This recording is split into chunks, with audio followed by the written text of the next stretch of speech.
Praise the lord. ప్రభువైన యేసుక్రీస్తు వారి నామంలో అందరికీ వందనాలు తెలియజేస్తున్నాం. మనం ప్రార్థన చేసుకొని వేకప్ అని ప్రారంభించుకుంటాం. ప్రార్థన. ప్రేమ నమ్మకం కలిగిన మా ప్రియ పరలోకపు తండ్రి, కృపా కనికరం కలిగిన దేవా, మీ మహాప్రేమను బట్టి కృపను బట్టి స్తోత్రాలు. రాజులకు రాజు, ప్రభులకు ప్రభుడు, అద్వితీయ సత్యదేవ, మారని మార్పు చెందిన దేవ, ఆకాశ మహాకాశములు పట్టజాలని దేవుడు, అత్యున్నతమైన సింహాసనం నందు ఆసీనుడు ఉన్న దేవ, మార్పు చెందిన దేవ, మీ స్తోత్రాలు. సమస్తము మీదే ప్రభు, సమస్తము మీ మహత్తుగల మాట చేత నిర్వహించున్న దేవుడు, మారని మార్పు చెందిన దేవుడు, మాట తప్పని దేవుడు, మీకు ఎంతో వందనాలు. నా ప్రభు, సర్వ సృష్టిని ప్రభు నా తండ్రి మీరు కలగజేస్తూ వచ్చారు. నా ప్రభు నా తండ్రి భూమి, ఆకాశము, సముద్రము, అందులో సమస్తాన్ని మీరే సృష్టిస్తూ వచ్చారు. మీకు ఎంతో వందనాలు. పరిశుద్ధుడైన మిమ్మును ప్రభు నా తండ్రి మరి ఆరాధించి గణపరిచే గొప్ప ధన్యత భాగ్యం నాకు అనుగ్రహిస్తూ వచ్చినందుకు స్తోత్రాలు. పాపిని ఎందుకు పనికిరాని వాడు, నష్టప్రయోజకులను ప్రభు నా తండ్రి, పాపముల చేత అపరాధముల చేత చచ్చిన వాడిని నన్ను మీ యొక్క కృపలో జ్ఞాపకం చేసుకుని క్రీస్తు యేసులో ప్రభు నా తండ్రి నన్ను రక్షించుకున్నందుకే మీ స్తోత్రాలు. కర్వల సిలువలో మీరు చిందించిన అమూల్యమైన రక్తం ద్వారా నా తండ్రి ఆ యొక్క ప్రతి పాపాన్ని కూడా కడిగి పవిత్రపరిచి శుద్ధి చేసి మీ సొత్తుగా స్వాచ్ఛముగా మీ కుమారునిగా చేసుకుంటూ వచ్చారంతా వందనాలు. నా ప్రభు మరి ఈ యొక్క నా ఉదగాల సమయంలో కూడా నా తండ్రి మీ సన్నిధిలో చేర్చి ప్రభా సజీవుడైన మిమ్మను ప్రవస్థించే భాగ్యం ఇచ్చినందుకే స్తోత్రాలు. వేకపువన్లో భాగంగా కీర్తన గ్రంథం 99వ అధ్యాయం 5వ వచనాన్ని ధ్యానించుకుంటుండగా మీరు కృప చూపించి సహాయం చేయండి. మీ పరిశుద్ధాత్మతో నింపి బలపరచమని కోరుకుంటున్నాం ప్రభా. మీ యొక్క ప్రజలతో మాట్లాడమని కోరుకుంటూ మీ కృపగల హస్తాలకు అప్పచెప్పుకుంటూ యేసు నామములో ప్రార్థిస్తున్నాము తండ్రి, ఆమేన్.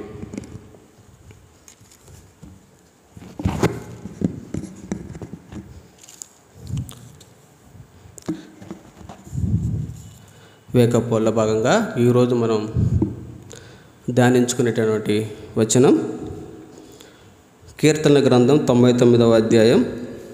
కీర్తనల గ్రంథం 99వ అధ్యాయం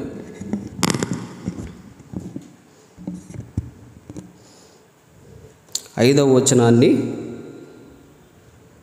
ధ్యానించుకుంటాం. కీర్తనల గ్రంథం 99వ అధ్యాయం 5వ వచనాన్ని ధ్యానించుకుంటాం. మన దేవుడైన యెహోవాను గణపరచుడి, ఆయన పాదపీఠము ఎదుట సాగిలపడుడి, ఆయన పరిశుద్ధుడు. ఇక్కడ మనం చూసినట్లయితే మన దేవుడైన యెహోవాను గణపరచుడి. ఎవరు ఆయన గణపరచాలి? ఎవరు గణపరచాలో చూడండి. కీర్తనల గ్రంథం 34వ అధ్యాయం 3వ వచనం చూస్తే, కీర్తనల గ్రంథం 34:3 ఎవరు గణపరచాలి, ఎక్కడ గణపరచాలి, ఎందుకు గణపరచాలో మనం చూసుకుందాం. కీర్తన గ్రంథం 34వ అధ్యాయం 3వ వచనాన్ని మనం చదువుకుంటాం. కీర్తన గ్రంథం 33:4 క్షమించండి, 34:3 నాతో కూడి యెహోవాను గణపరచుడి, మనము ఏకముగా కూడి ఆయన నామమును గొప్ప చేయుదము. ఇక్కడ చూసినట్లయితే ఈ కీర్తన 99వ కీర్తన ఎవరు రాశారో ఇక్కడ పైన వ్రాయబడలేదు, కానీ దావీదు మహారాజు రాసినట్లుగా మనం చూసుకోవచ్చు. ఇక్కడ ఎవరు గణపరుస్తున్నారంటే నాతో కూడి యెహోవాను గణపరచుడి అని చెప్పేసి ఇక్కడ దావీదు ఏం చేస్తున్నాడు, అక్కడ తనతో పాటు ఉన్నటువంటి యొక్క ఇశ్రాయేలు ప్రజలతో ఈ మాటను సెలవిస్తున్నాడు.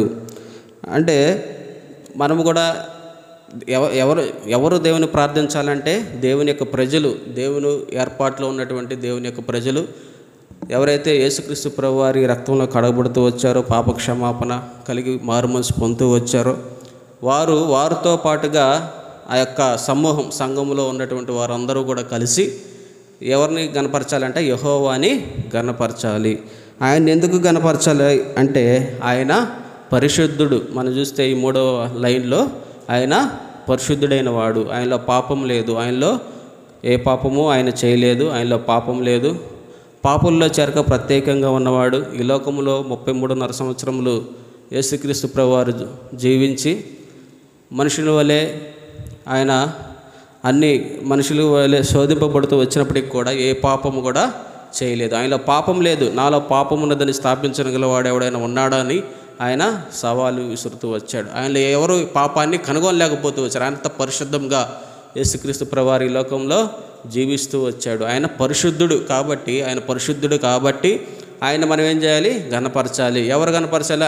ఆయన ఎవరినైతే ఆయన ఏర్పాటు చేసుకుంటూ వచ్చారో ఆ యొక్క ప్రజలు ఆ యొక్క సంఘముతో కూడి ఆ యొక్క ప్రభు అయినటువంటి దేవుణ్ణి మనం గణపరిచే వారంగా ఉండాలి.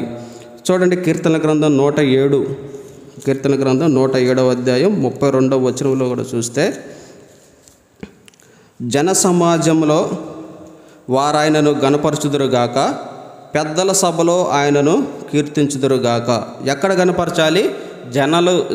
జన సమాజంలోను మరియు పెద్దల సభలోను మనం ఏం చేయాలి? ప్రభు అయినటువంటి యెహోవాను గణపరచాలి. ఎందుకు? ఆయన మనల్ని రక్షించాడు. ఆయన పరిశుద్ధుడు కాబట్టి జన సమాజంలో ఆ యొక్క పెద్దల సభలో ప్రభు అయిన దేవుణ్ణి మనం గణపరిచే వారంగా ఉండాలి. ఎక్కడ గణపరచాలంటే పెద్దల సభలో, జన సమాజంలో ఆయన్ని గణపరచాలి.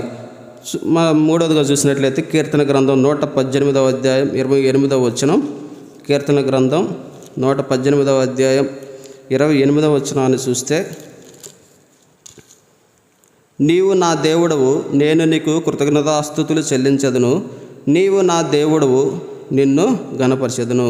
ఇక్కడ చూస్తే నేను నీకు కృతజ్ఞతాస్తుతులు చెల్లించదును అని వ్రాయబడుతుంది. ఎవరు స్తుతించాలి, ఎవరు గణపరచాలంటే మొట్టమొదటిగా మనం, అంటే ఎవరైతే దేవుణ్ణి అంగీకరిస్తూ వచ్చారో, దేవుడు రక్షించుకుంటూ వచ్చారో వాళ్ళు దేవుణ్ణి గణపరిచేవారుగా ఉండాలి. మొట్టమొదటిగా మనం గణపరచాలి. తర్వాత మనం దేవుని యొక్క ప్రజలతో కూడా కలిసి గణపరచాలి. ఎక్కడ గణపరచాలి? పెద్దల సభలో, జనముల సమాజంలో ఆయన్ని గణపరచాలి. ఎందుకు గణపరచాలంటే ఆయన పరిశుద్ధుడు కాబట్టి, ఆయనలో పాపం లేదు, ఆయన నీతిమంతుడు, ఆయన భూమి ఆకాశమును సముద్రము అందులో సమస్తాన్ని సృష్టించిన వాడు, సృష్టికర్త అయిన దేవుడు కాబట్టి, ఆయన మన పాపమును క్షమించిన వాడు కాబట్టి, ఆయన మహోన్నతుడు కాబట్టి, అన్ని నామముల కంటే పైనామం కలిగిన వాడు కాబట్టి ఆయన మనం ఏం చేయాలి? గణపరచాలి. ఇంకా వచనం చూసుకుందాం. కీర్తన గ్రంథం 132వ అధ్యాయం 7వ వచనం చూస్తే, ఎక్కడ గణపరచారంటే దేవుణ్ణి? కీర్తనలు 132:7 మనం చూసినట్లయితే, ఆయన నివాస స్థలములకు పోదము రండి, ఆయన పాదపీఠం మీద సాగిలపడదము రండి. ఎక్కడ గణపరచాలంటే ఆయన యొక్క నివాస స్థలముల్లో చేరి ఆయన పాదపీఠం మీదట మనము ఆయన్ని గణపరచాలి.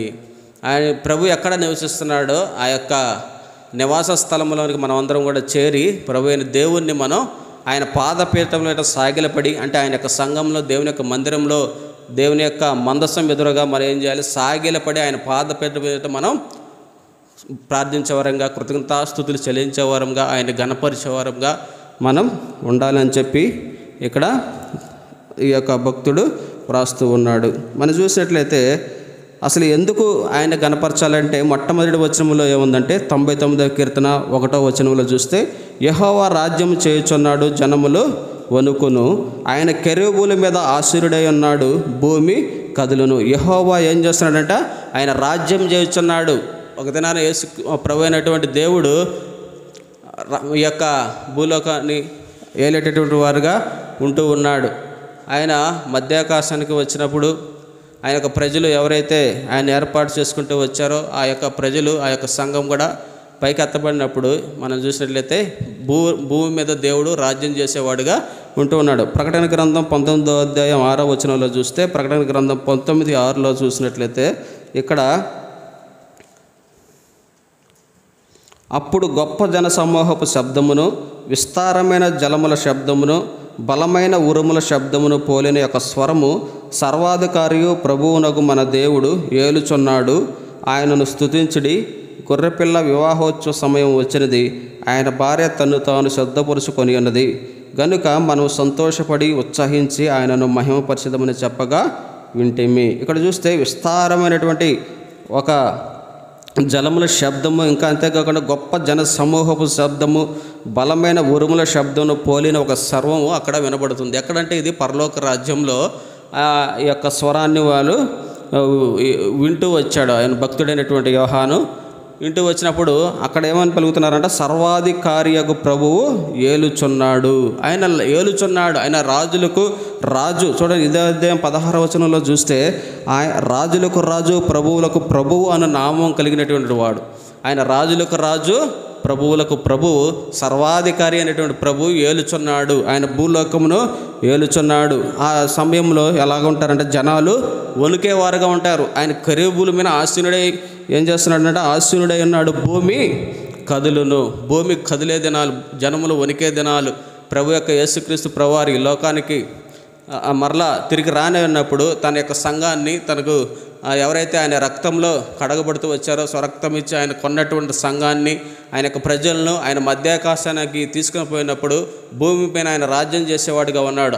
అప్పుడు జనములు ఎవరైతే ఇంకా రక్షణ పొందలేదో, దేవుని ఎరగని వారుగా ఉంటున్నారో వారిని ఏం చేస్తారు? వణికేవారుగా ఉన్నారు. భూమి కదిలించబడేదిగా ఉంటుంది. ఎవరైతే దేవుని ఎరిగి ఉన్నారో, దేవుని యొక్క రక్తంలో వారి యొక్క పాపాలు కడుక్కుంటారో, ఆ యొక్క దేవుని యొక్క అయితే మారుమనసు పొందుతారో ఆ యొక్క ప్రజలు ఏమైపోతున్నారంట, ఆ యొక్క దేవుడు వచ్చినప్పుడు ఆ యొక్క సంఘాన్ని దేవుడు పైకి ఎత్తేవాడుగా ఉన్నారు. వారు సజీవులుగానే పైకి ఎత్తబడుతూ ఉన్నారు. ప్రభు వచ్చినప్పుడు ఏమైపోతారండి? సజీవులుగానే వారు ఎత్తబడతారు పైకి. అప్పుడు దేవుని యొక్క ఆ యొక్క గొర్రెపిల్ల వివాహోత్సవ సమయం, మధ్యాకాశంలో ఆ గొర్రెపిల్ల వివాహోత్సవ సమయంలో మనమందరం కూడా పాలు పంపులు పొందేవారంగా ఉంటాము. ఎవరంటే దేవుని యొక్క ప్రజలు. తర్వాత చూసినట్లయితే రెండవదిగా ఎందుకు మనం ఆయన ఆరాధించాలంటే ఏం చూస్తాం? ఆయన రాజ్యం చేస్తున్నాడు. తర్వాత ఆయన కెరూబుల మీద ఆసీనుడై ఉన్నాడు. మూడవదిగా చూస్తే సియోనులో యెహోవా మహోన్నతుడు. ఆయన మహోన్నతమైన వాడు, ఆయన గొప్పవాడు, ఆయన రాజులకు రాజు, ప్రభులకు ప్రభువు, అన్ని నామముల కంటే పైనామం కలిగినటువంటి వాడు, ఆయన సమస్త జనముల కంటే హెచ్చైన వాడు. కాబట్టి మనం ఆయన్ని గణపరచాలి. తర్వాత మనం చూసినట్లయితే నా 3వ వచనంలో భయంకరమైన నీ గొప్ప నామమును వారు స్తుతించెదరు. భయంకరమైన గొప్ప నామం కలిగినటువంటి వాడు, మహాగణుడు, మహోన్నతుడు, నిత్యనివాసగు తండ్రి అని దేవుడు. ఇంకా చూసినట్లయితే ఆయన యెహోవా పరిశుద్ధుడు. 3వ వచనం చివరి లైన్లో ఉంది, యెహోవా పరిశుద్ధుడు. ఆయన పరిశుద్ధుడు కాబట్టి ఆయన్ను స్తుతించాలి. ఈ అధ్యాయంలో 3 చోట్ల ఆయన పరిశుద్ధుడు పరిశుద్ధుడు పరిశుద్ధుడు అని వ్రాయబడుతూ ఉంది. మనం చూసినట్లయితే మొట్టమొదటిగా యెహోవా రాజ్యం చేయుచున్నాడు కాబట్టి, తర్వాత ఆయన కెరూబుల మీద ఆసీనుడై ఉన్నాడు కాబట్టి, తర్వాత ఆయన మహోన్నతుడు కాబట్టి, ఆయన 4వదిగా ఆయన హెచ్చైన వాడు కాబట్టి, తర్వాత జనములు అందరికంటే ఆయన హెచ్చైన వాడు కాబట్టి, 5వదిగా యెహోవా పరిశుద్ధుడు కాబట్టి మనం ఆయన్ని గణపరచాలి. ఆయన పాదపీఠం ఎదుట చేరి మనం ఆయన్ని గణపరచాలి. తర్వాత 6వదిగా చూస్తే 6వ వచనంలో ఆయన యాజకులలో మోషే అహరోనులు ఉండరి, ఆయన నామమును బట్టి ప్రార్థన చేయవారిలో సమూయేలు ఉండెను. వారు యెహోవాను మొర్రపెట్టగా ఆయన వారికి ఉత్తరం ఇచ్చెను. ఇక్కడ చూస్తే 6వదిగా ఆయన ప్రార్థనలకు జవాబిచ్చే దేవుడు.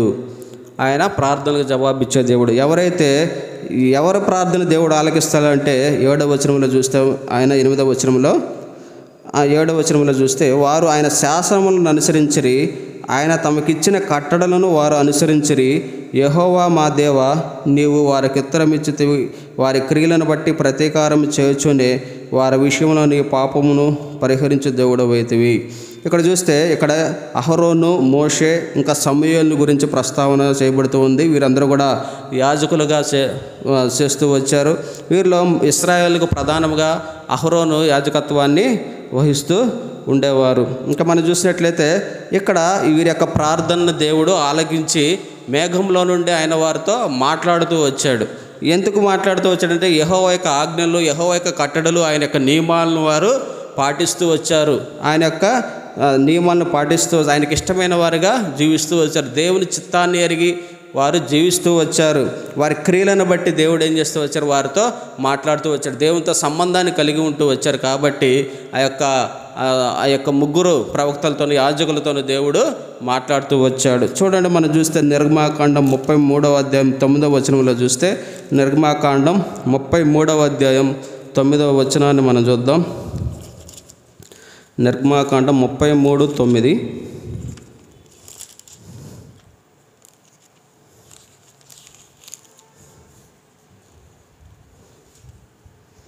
మోషే ఆ గుడారంలోనికి పోయినప్పుడు మేఘస్తంభము దిగి ఆ గుడారపు ద్వారం ముందు నిలవగా యెహోవా మోషేతో మాట్లాడుచుండెను. ఇక్కడ యెహోవా మోషేతో మేఘంలో నుంచి మాట్లాడుతూ ఉన్నాడు అనే విషయాన్ని మనం చూసుకుంటూ వచ్చాం.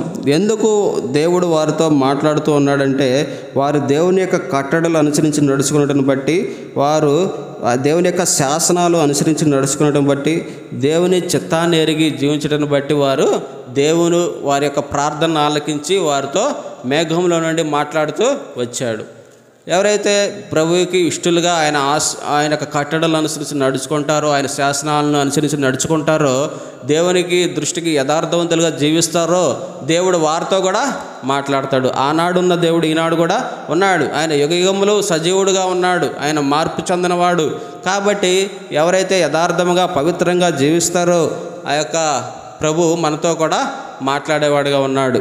ఆరవదిగా ఆయన మాట్లాడే దేవుడుగా మనం చూస్తూ ఉన్నాం. ఆయన ఎట్లా మాట్లాడాడంటే మేఘంలో నుంచి ఆయన మాట్లాడుతూ వచ్చాడు. ఇంకో వచనం చూసుకున్నాం, సంఖ్యాకాండం 12వ అధ్యాయం 5వ వచనం చూస్తే ఇక్కడ కూడా చూడండి. సంఖ్యాకాండం 12:5లో కూడా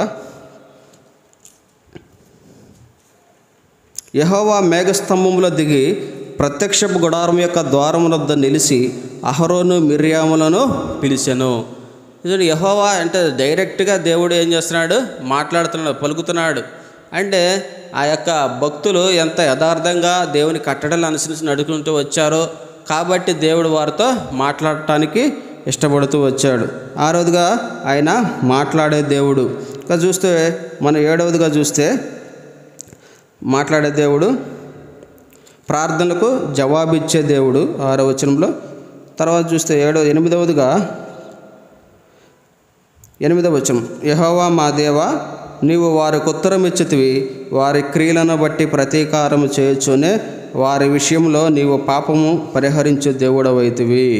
ఇక్కడ చూస్తే 8వదిగా పాపములను పరిహరించే దేవుడు. అందుని బట్టి మనం ఆయన్ని గణపరచాలి. ఆయన యొక్క పాదపీఠం మీద సాగిలిపడి ఆయనకి మనం గణపరిచే వరంగా, ఆయన ప్రార్థించే వరంగా, పూజించే వారంగా ఉండాలి. ఎందుకంటే మన పాపములను పరిహరించాడు. ఆ కారణాన్ని బట్టి కూడా మనం ఆయన్ని గణపరచాలి. మన పాపంలో జీవిస్తూ, అంధకారంలో జీవిస్తూ, పడిపోయి ఈ లోకంలో జీవిస్తున్నప్పుడు, నిత్య నరకానికి వెళ్ళవలసినప్పుడు దేవుడు ఈ యొక్క ఎందుకు పనికిరాని నిష్ప్రయోజకమైనటువంటి మానవుడిని ప్రేమించి పరిశుద్ధుడైన దేవుడు ఈ లోకానికి రిక్తునిగా దిగివచ్చాడు. ఆయన దిగివచ్చి పాపులైన మానవుల కొరకై ఆయన కలవరి శిలువలో బలిగా అర్పించబడుతూ వచ్చాడు. ఆయన చేసినటువంటి గొప్ప త్యాగం. ఆయన మనుషుల కొరకు ఏం చేస్తూ వచ్చాడు, మనుషులందరి కొరకు లోక పాపములను మోసుకొని పో దేవుని గొర్రెపిల్లగా ఈ లోకానికి వచ్చి సమస్త మానవుల పాప పరిహారార్థమై దేవుడు ఈ లోకంలో తన యొక్క పరిశుద్ధమైన రక్తాన్ని సిందిస్తూ వచ్చాడు. మానవుల కొరకై తన ప్రాణాన్ని బలిగా అర్పిస్తూ వచ్చాడు. ఆ యొక్క పవిత్రమైన రక్తంలో మన పాపాలన్నింటినీ కూడా కడిగి మనల్ని పరిశుద్ధపరిచి ఏం చేస్తూ వచ్చాడు దేవుడు, తన కుమారులుగా, తన సొత్తుగా, తన స్వకీయ సంపాద్యముగా చేసుకుంటూ వచ్చాడు. ఆ యొక్క కారణాన్ని బట్టి కూడా మనం ఆయన యొక్క పాదపీఠం మీద చేరి దేవుణ్ణి గణపరచాలి. ఎలాంటి దేవుడు అంటే మన దేవుడు పరిశుద్ధుడు, ఆయనలో పాపం లేదు. ఈ పాపులైన మనిషిని ఆయన ప్రేమించి మన పాపం నుంచి వచ్చినటువంటి నిత్య నరకాన్ని, ఆ యొక్క మరణం నుంచి దేవుడు మనల్ని తప్పించి నిత్య జీవాన్ని దేవుడు మనకి అనుగ్రహిస్తూ వచ్చాడు. కాబట్టి మనం ఆయన్ని గణపరిచే వారంగా ఉండాలి. మనం చూసినట్లయితే 9వ వచనంలో కూడా మన దేవుడైన యెహోవా పరిశుద్ధుడు, మన దేవుడైన యెహోవాను గణపరచుడి, ఆయన పరిశుద్ధ పర్వతం ఎదుట సాగిలపడుడి. కాబట్టి ఆ యొక్క దేవుణ్ణి ఇన్ని గుణగణాలు కలిగినటువంటి ఆ యొక్క పరిశుద్ధ దేవుడిని మనం గణపరిచే వారంగా ఉండాలి. ఆయన మొదటిగా రాజ్యం చేయుచున్నాడు. ఆయన రెండవదిగా ఆ కెరూబుల మీద ఆసీనుడై ఉన్నాడు. మూడవదిగా చూస్తే జనములన్నిటికీ పైన ఆయన హెచ్చుగా ఉన్నాడు. నాలుగవదిగా చూస్తే ఆయన యొక్క భయంకరమైనటువంటి గొప్ప నామమును బట్టి మనం ఆయన్ని గణపరచాలి. ఐదవదిగా ఆయన పరిశుద్ధుడు.